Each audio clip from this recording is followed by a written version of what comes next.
This podcast is produced by the Harwood Productions Podcast Network. To learn more about the network and to find more of our shows, visit us online at www.harwoodpodcast.com.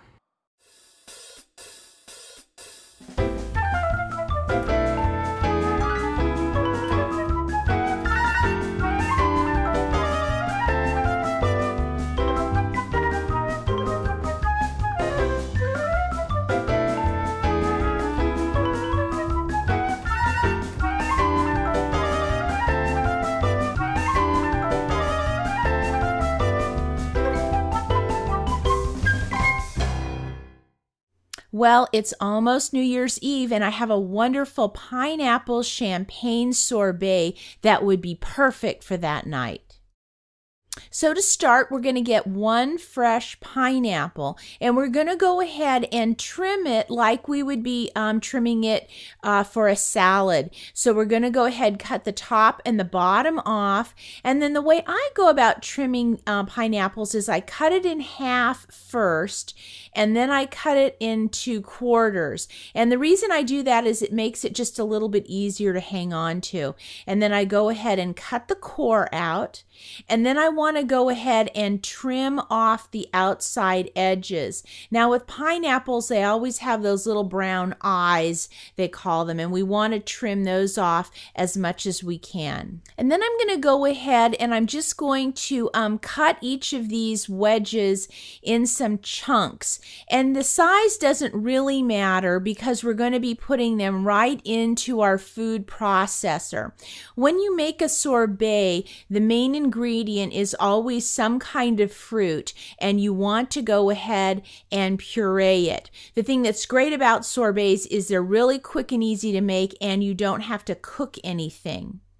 So for this recipe, we're going to go ahead and we're going to cut up the entire pineapple. So keep plugging away and put the whole thing right into the bowl of your food processor. Now we have to go ahead and puree this. So what I do at the beginning is I start by pulsing to get the fruit kind of mixed up, and then I just run it, and look at how it just turns that entire pineapple into this nice smooth mixture. We want to get it as smooth as possible because we're going to be putting it through a strainer, and we want to get as much of the pineapple goodness out of this as we can. Now I've gone ahead and I have a 4-cup measuring cup with a little strainer basket, and I'm going to go ahead and I'm going to pour some of this pineapple puree in. And the reason I'm just going to do it a little bit at a time is because this is a very thick puree, and I'm going to take a spoon and I'm just going to press that pineapple puree through. And what you're going to find is we're just getting that nice clear strained puree into the measuring cup, and we'll get all of the more of the pulp that will stay in the strainer basket.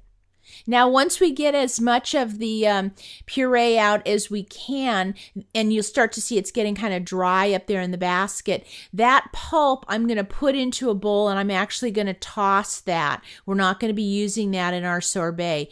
And then all you have to do is get a little bit more of the puree and push it through the strainer. Now, we're going to end up with 2 cups of puree. Now, depending on the size of the pineapple, you may have a bit left over. Then to sweeten, we're going to put in about 6 tablespoons of sugar, kind of mix that up. We want that to start to dissolve. And then take a bit of a fresh lemon, and we're going to squeeze out 1 tablespoon of juice, and we're going to go ahead and stir that into the puree as well. Now we're going to add our champagne, and if you've never opened a bottle of champagne, it's really easy to do.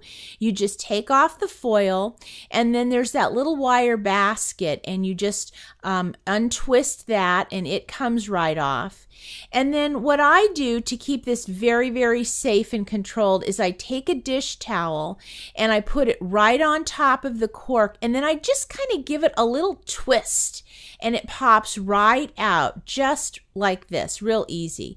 And then we're going to go ahead and measure out 1 cup of the champagne, and do it in a couple of stages because we want champagne, we don't just want bubbles. bubbles. And so once you get that measured out, we're going to add that to the pineapple puree, but we're going to do it rather slowly. The reason being is we want to keep some of the bubbles. So just add it a little bit of time, stir it nice and slowly. Now, once all the champagne has been stirred in, we go straight ahead and start freezing it. So I get my ice cream maker and I put the chilled bowl on, put the dasher in, go ahead and get it starting to run. We want it spinning. Then go ahead and just pour that right through the center. And this is why I like to make this in a measuring cup, because it makes it real easy to pour through the center. Now, this is going to go ahead and churn away for about 20 minutes, and it's going to start to get nice and thick. Now, the next thing we need to do is harden the sorbet off. And the reason is, as you can see here, it's almost like a soft serve, and you wouldn't be able to scoop it like this.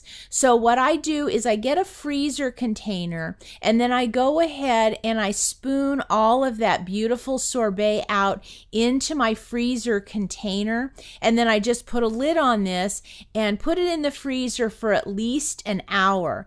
And then when it comes time to serve, you'll be able to use your ice cream scoop and make a nice round ball of this pineapple sorbet. Now, this sorbet is great to serve just as is, but let me show you a really fun way to serve it. Get a martini glass and go ahead and get a nice big scoop, and see, because we've hardened it off, it scoops beautifully. Then I'm going to take the champagne that we used in the sorbet, and I've had it in the refrigerator, and I'm just going to pour about a quarter or a half of a cup right alongside the sorbet, and it just makes this really special and delicious dessert. Now, before I let you go, I just wanted to remind you I've been nominated for a Tasty Award honoring the best in food and fashion programming, and I've been nominated for Best Home Chef in a series for my Farmers Market Gourmet show. Now, this is a Viewer's Choice Award, so if you'd like to vote, just go to our website and visit the Tasty Awards icon that I've got there. It will take you right to the voting page, and voting ends January 5th. Well, this pineapple champagne sorbet would be perfect for New Year's Eve. So if you want to give it a go to our website and visit the Sundays with Cindy show notes, and I'll have the recipe there for you.